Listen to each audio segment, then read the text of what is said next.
It's April 6th, 2003.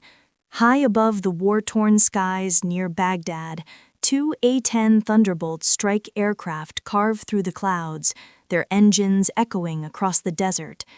At the controls are Lieutenant Colonel Raymond Donk Strasburger and his wingman, Captain Greg Billy Bob Thornton.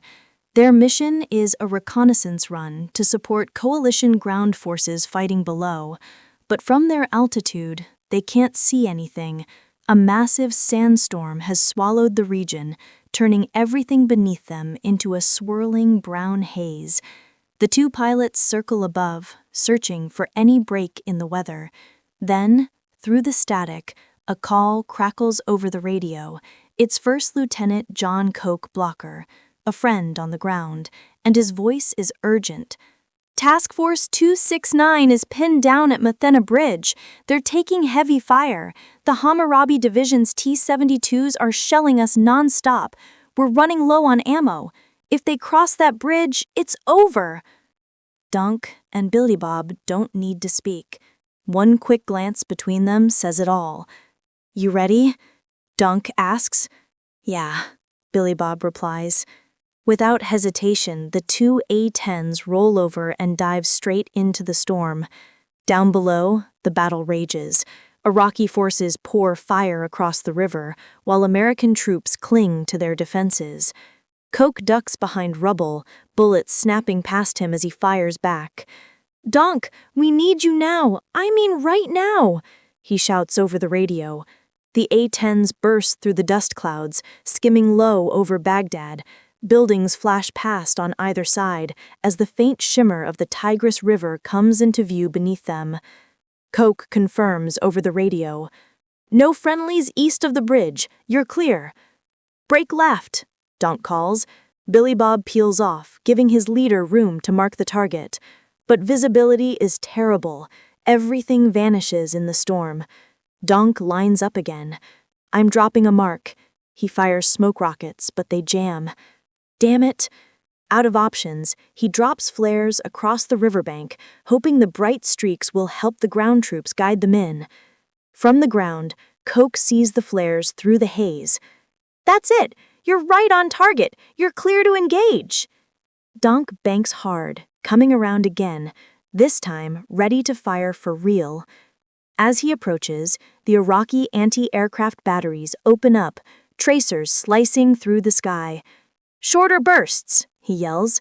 "Got it," Billy Bob answers. Donk keeps his focus. Through the flashes, he spots a BMP racing toward the bridge. He squeezes the trigger, and the A-10's GAU-8 Avenger cannon roars to life. The deep growl shakes the air as 30mm rounds tear the vehicle to pieces. "I've got tanks in the circle, Bob," Donk calls. But then suddenly, his cockpit fills with warning lights. He thinks he's been hit. Systems check out fine, fuel steady, engine solid, but his ballistic computer is dead. He's flying blind. "You're up, Billy Bob," he says. Billy Bob dives in from the south, lining up on a T-72 tank. The cannon rattles the aircraft as armor-piercing rounds smash through the tank's roof, sending it up in flames. "Got that sucker," he says. Donk's equipment is down, but his instincts aren't. "Going in," he mutters, strafing low with only his old crosshairs to guide him. Bullets zip past the canopy as his cannon tears into the battlefield below. Coke's men push forward, taking advantage of the chaos. But fuel is running low. "We're nearing bingo fuel," Donk warns.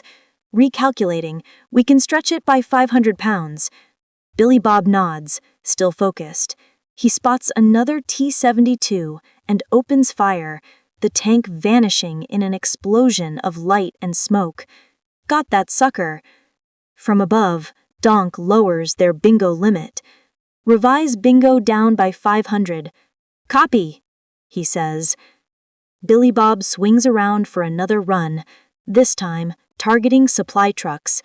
But from a nearby rooftop, a soldier shoulders a missile launcher. A MANPAD missile streaks skyward, flying past Billy Bob's wing by inches. "You all right?" Donk calls. Yeah, Billy Bob exhales. Still in it. He goes back in, unleashing a hail of 30mm fire that tears through the supply trucks, turning them into a wall of flame. Got the trucks. Copy. I'm going in, Donk responds. With his computer still dead, Donk switches to a Maverick. The display flickers, but he finds a target, a BMP, and fires. The missile dives and hits squarely, erupting in a fireball. The tide turns. The Iraqi forces start retreating. Their tanks fall silent, and their infantry scramble for cover. "Enemies pulling back!" Coke shouts. "You're saving lives out here!" But the job isn't done yet. "Bob, one more run, then we're RTB," Donk says. "Hell, about time," Billy Bob grins. He swoops in low, lining up on the anti-aircraft guns that had been haunting them since the start. The cannon thunders again, and the AA battery disintegrates. Donk follows up, destroying the last gun with a final burst. "Coke, we're at bingo. How copy?" "Copy that," Coke replies. "Second flight's on its way. Guys down here send their thanks.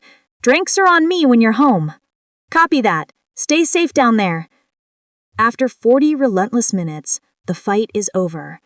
Task Force 269 survives with minimal losses. No tanks destroyed, no men left behind.